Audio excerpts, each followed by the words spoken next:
મહાકુંભ 2025ના પ્રથમ શાહી સ્નાનમાં 40 લાખ ભક્તોએ લગાવી પવિત્ર ડૂબકી। પ્રયાગરાજમાં મહાકુંભ 2025ના પ્રથમ શાહી સ્નાનમાં સવારે 8 વાગ્યા સુધીમાં આશરે 40 લાખ ભક્તોએ પવિત્ર ડૂબકી લગાવી ગંગા, યમુના અને કાલ્પનિક સરસ્વતી નદીઓના સંગમ તટ ત્રિવેણી સંગમ ભક્તોના આત્માર્પણ અને ધાર્મિક ઉજવણીના ઉજાસથી જીવંત બની ગયો। વિશ્વના સૌથી મોટા આધ્યાત્મિક મેળાવડામાંથી એક મહાકુંભ મેળાનું હિન્દુ સંસ્કૃતિમાં વિશેષ મહત્વ છે।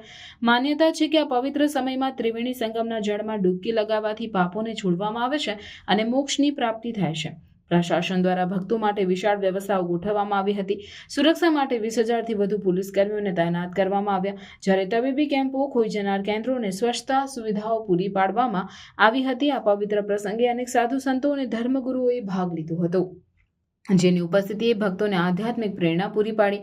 રંગબેરંગી વસ્ત્રોમાં સર્જાયેલ ભક્તોએ ફૂલ, દૂધ અને દીવડા સહિતના ચડાવવા સાથે નદીઓને માન આપ્યું। ભક્તોએ આ અદ્વિતીય અનુભવ માટે આનંદ અને આભાર વ્યક્ત કર્યો।